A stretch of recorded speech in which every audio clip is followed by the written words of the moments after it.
Sandro, o que você tem aí dos nossos Professor, diante de telespectadores? tudo que o senhor ficou falando aí agora de Jesus Cristo, né, sobre Deus também, fiquei aqui pensando aqui que quanto mais a gente se aprofunda em Jesus Cristo também, mais muitas pessoas dizem que não.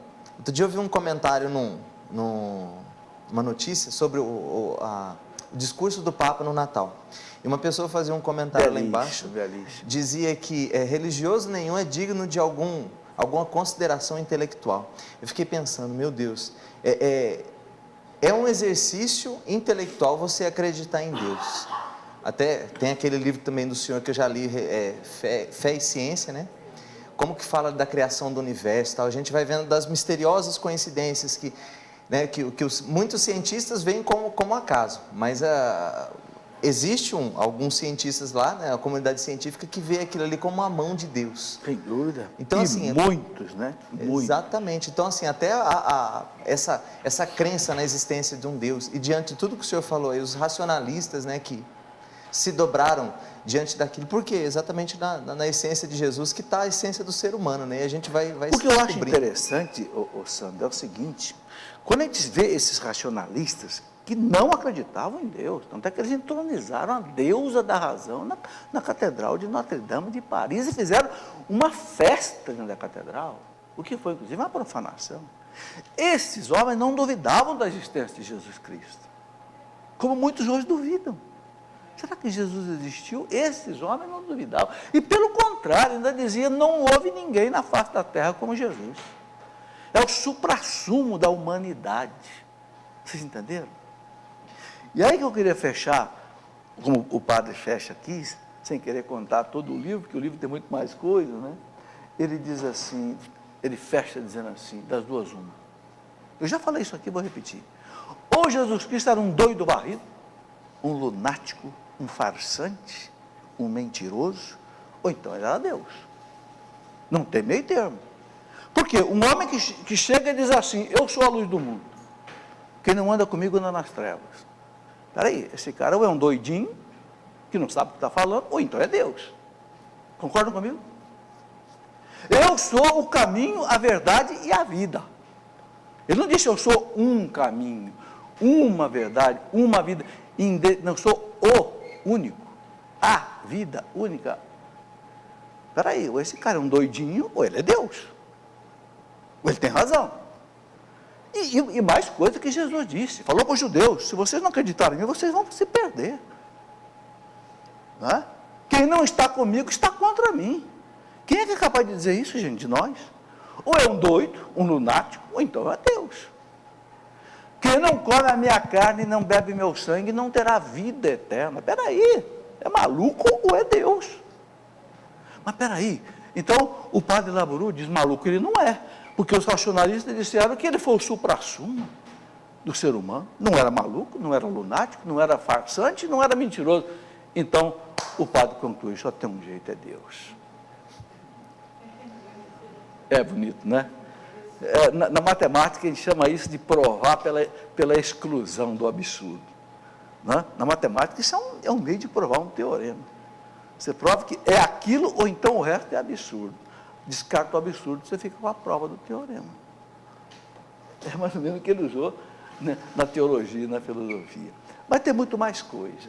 Eu quero mostrar aqui agora outras coisas impressionantes, que não é só desse livro, é também dos livros de Daniel Rupes e outros livros, mas também o padre Laburu chama atenção. Houve mais de 30 profecias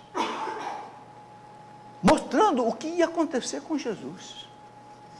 E essas profecias se cumpriram na íntegra. E o mais interessante, eu vou passar essas profecias aqui para vocês verem bem. Por quê? Porque nós estamos tratando aqui, gente, do ano da fé. E a nossa fé é Jesus Cristo, concordam? Que fundou a igreja e nos salvou. Essa é a nossa fé. Tanto é que se você rezar o credo, a maior parte do credo é Jesus Cristo. Não é? Seu único filho, nosso Senhor, que nasceu sob o poder, né, da Virgem Maria, mas foi crucificado, morto, sepultado, desceu à mansão dos mortos, restou o terceiro dia, subiu ao céu. O credo, o eixo do credo é Jesus Cristo. Entenderam? Por isso que eu estou aqui gastando esse tempo. Porque se nós tivermos solidamente a cultura né, a cristologia, a nossa fé fica robusta. Esse livro é um livro que deixa a fé da gente robusta, né? Você pode sofrer trombada que você não cai, porque você tem background, como diz o inglês, né? Você tem base, né? Então, uma coisa muito interessante são essas profecias. Agora, notem bem, gente, quem é que fez essas profecias? Foram os profetas: Jeremias, Isaías, Baruque, Miqueias, Sofonias, Malaquias. Quando, gente? 700 anos antes de Cristo. Isaías disse: nenhum osso dele vai ser quebrado. Vamos ver as profecias. Agora eu pergunto, gente, quem é de nós aqui quer dizer para mim se daqui a 30 dias vai chover ou não? Quem de nós aqui é capaz de dizer para mim qual vai ser a inflação do Brasil o ano que vem? Quem de nós aqui é capaz de dizer quem é que vai morrer de importante o ano que vem? Ninguém. Ninguém de nós é capaz de fazer previsão, nem com uma semana de antecedência nós não conseguimos fazer. E os profetas fizeram com 700 anos de antecedência. Gente, aí tem que ter algo extraordinário. Aí tem que ter algo sobre-humano. Aí tem que ter algo revelado por Deus. Para quê? Para que os judeus soubessem quem era o Messias quando ele chegasse. Por isso que Jesus dizia: para que se cumpram as Escrituras. Para que se cumpram as Escrituras. Quando ele foi ser batizado e o Batista não queria batizá-lo, João Batista disse: não, peraí, eu que tenho que ser batizado por você. Ele disse: não, por hora vamos deixar assim, para que se cumpram as Escrituras. Porque as Escrituras é que falavam dele. Então, esse é um outro dado que revela a divindade de Jesus Cristo, que o padre Lavuru chama a divindade de Cristo nas profecias. Então, vamos ver aqui alguma coisa, né? Olha o que Jesus dizia: para que se cumpram as profecias até o fim, né? E ele morreu na cruz dizendo o quê? Consumatum est. Tudo está consumado. Cumpri tudo, né? As Escrituras dão testemunho de mim. João 5,39. Jesus falou para os judeus: vocês não acreditam em mim? Olha as Escrituras são de vocês. Interessante que as Escrituras não são de nós católicos. As Escrituras são dos judeus.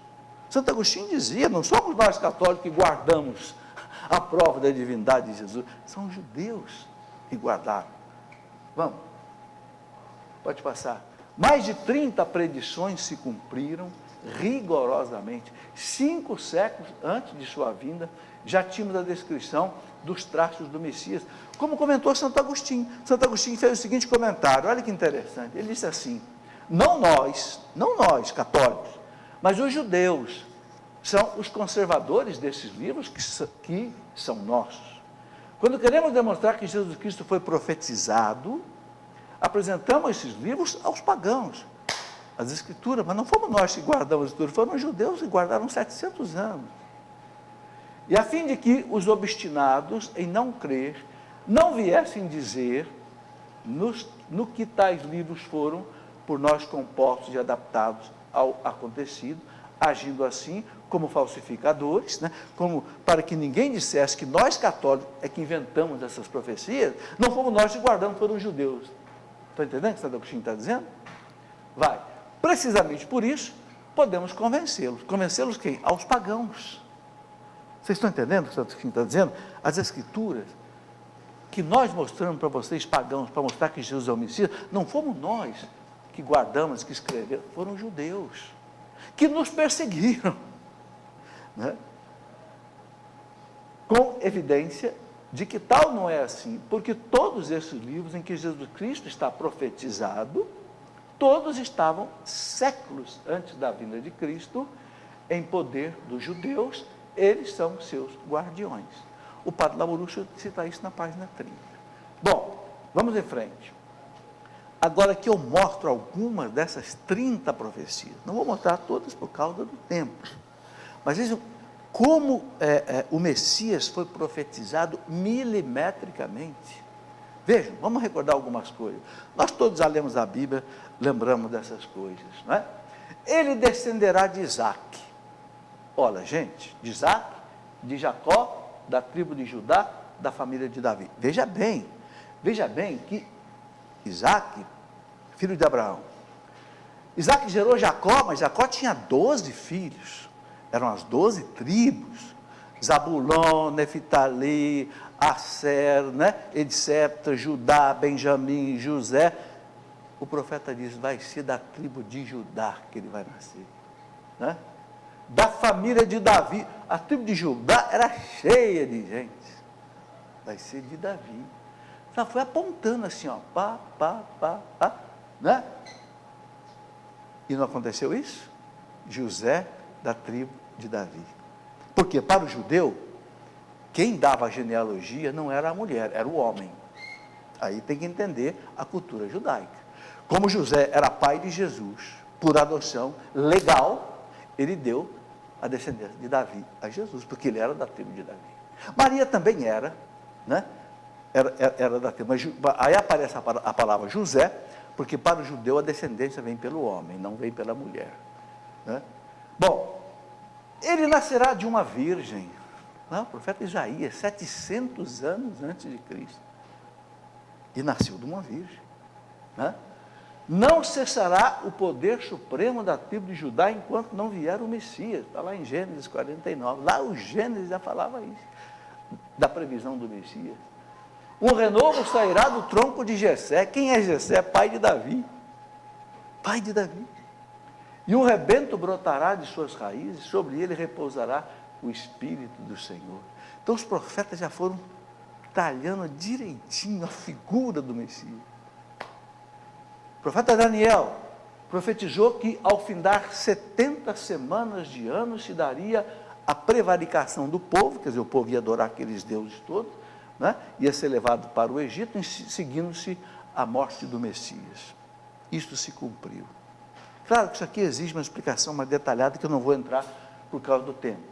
O profeta Ageu profetizou que o Messias penetraria no templo de Jerusalém, reconstruído após a volta da Babilônia. Jesus entrou no templo reconstruído após a volta da Babilônia, que foi no ano 587 a.C., e o templo que foi restaurado pelos judeus, Neemias e Esdras, está lá nessas duas cartas da Bíblia, a reconstrução. O Messias entrou nesse templo, Jesus entrou nesse templo. O profeta Malaquias confirmou a predição, dizendo que o Messias viria para o segundo templo. Esse templo que foi reconstruído, após sua vinda, permaneceria para sempre destruído. Após a sua vinda, esse templo permaneceria para sempre destruído. Disse o profeta Malaquias, e Jesus disse, não vai ficar pedra sobre pedra. Cumpriu-se a profecia de Malaquias. Confirmou Malaquias a previsão de Ageu já tinha previsto isso, e anunciou que o nascimento do Messias seria em Belém. Você, Belém de Judá, não é a menor das cidades de Judá, porque de ti vai nascer o Salvador. Está aí. Isaías profetizou que o Messias pregaria especialmente na Galileia. Aconteceu. Vocês estão vendo as citações aqui, é só conferir as citações com calma que você vai ver. Zacarias predisse que a vinda do Messias seria por 30 moedas. Olha que profecia, gente. Ele vai ser vendido por 30. E o que aconteceu? O Judas vendeu por 30 moedas. O profeta Zacarias, meus irmãos, é lá, séculos antes de Cristo, 30 moedas, e que o traidor as lançaria no templo. Judas não jogou tudo lá no templo, foi se enforcar? E com ela se compraria uma olaria. Comprou aquele campo lá, chamado campo de sangue. Está aí, Zacarias 1.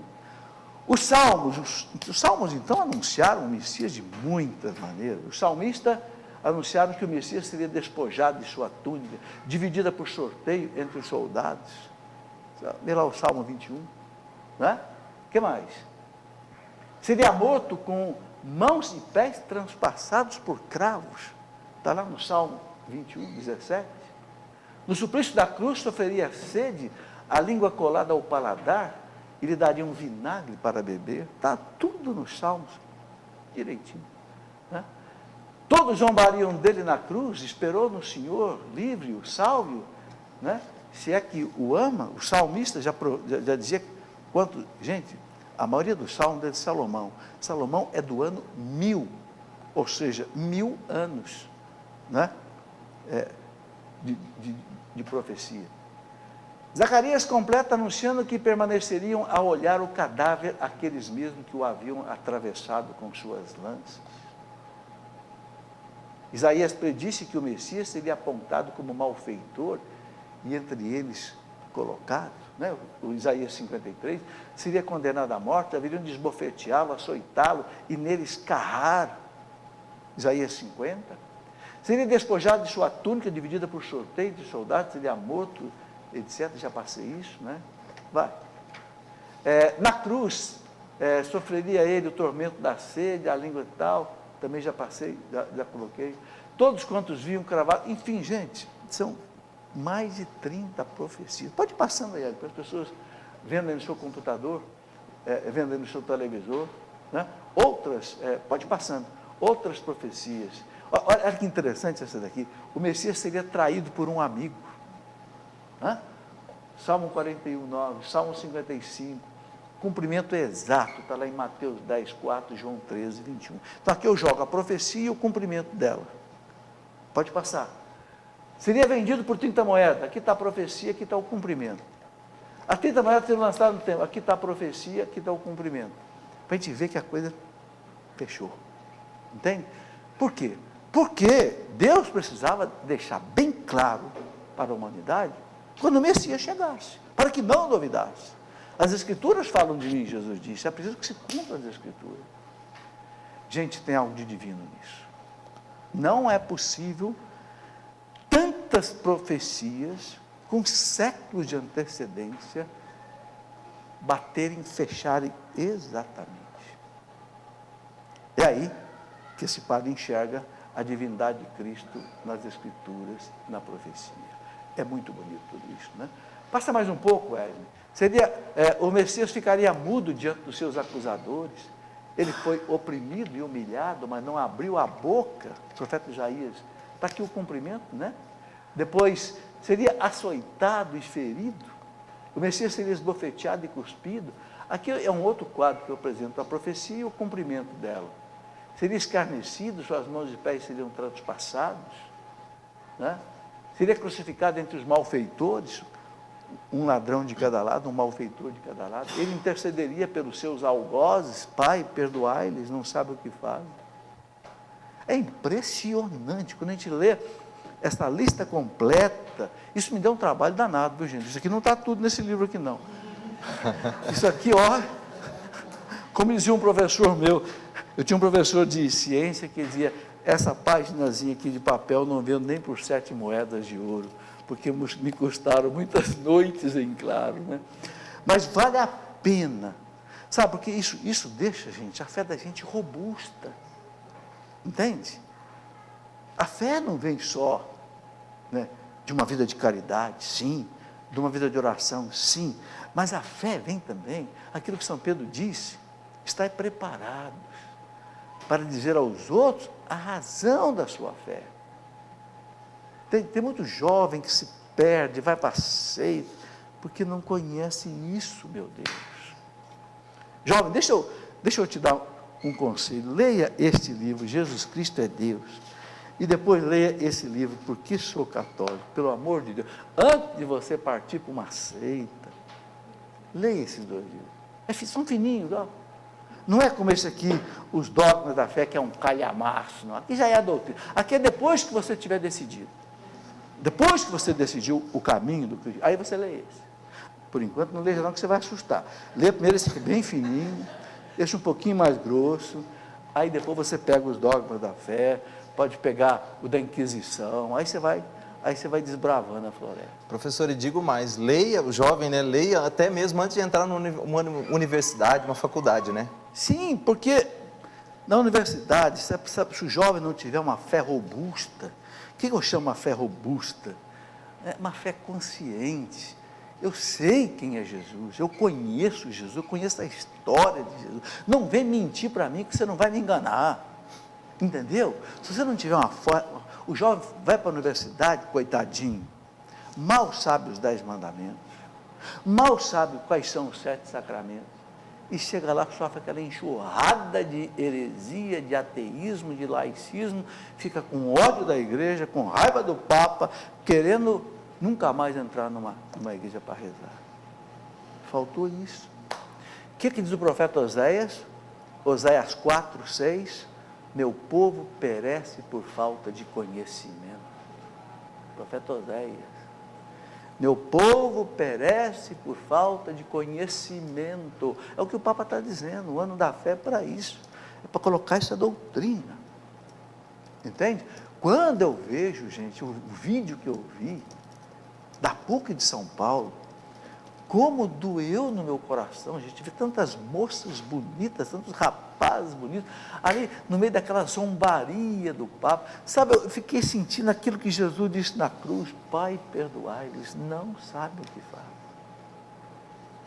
São pobres jovens que não receberam nada de religião, nada, por isso são envenenados assim, sabe, gente, aos montes, e fazem essas coisas, sabe, dá uma dor realmente profunda a gente ver isso acontecer, eu espero que esse esforço que eu faço aqui, para trazer um pouco dessas coisas, seja multiplicado. Eu peço a vocês que levem isso para os outros, levem para os seus filhos, levem para os seus jovens paroquianos, façam escolas da fé nas suas paróquias, não essa que eu faço, que eu não sei nem se é a melhor, se é a que deve ser feita, mas, sabe, que não se deixe esse povo, como diz o profeta Oséias, perecer por falta de conhecimento. A nossa fé é maravilhosa, gente, a nossa fé é encantadora, entende? Gente, eu fiz doutorado em física, em ciências aeroespaciais, no ITA, em São José dos Campos. Eu tive um orientador que era da NASA nos Estados Unidos, doutor Gerry Tadeu Cielava. Ao mesmo tempo eu fiz teologia, e a teologia iluminou para mim a física iluminou a teologia. Né? Eu disse para o doutor Cielava, a teoria geral da relatividade que eu aprendi com o senhor do Einstein, me ajudou a entender a escatologia. Me ensinou a entender que o mundo no além é completamente diferente, não tem, a relatividade do Einstein me ajudou a entender, que o mundo no além não tem mais tempo, não tem mais espaço, é por isso que Jesus atravessava a parede e aparecia no cenáculo, porque é um corpo que não ocupa mais espaço, então ele passa por dentro de um orifício de 1/10 de milímetro, porque ele não precisa mais de espaço, vocês entenderam? Então a ciência e a fé são irmãs, mas quando o jovem é envenenado na religião, ele começa a achar que a religião bate contra a ciência. E não bate. Não bate, são irmãs, amigas. Bom, vamos para o intervalo. A gente volta já para continuar a nossa conversa.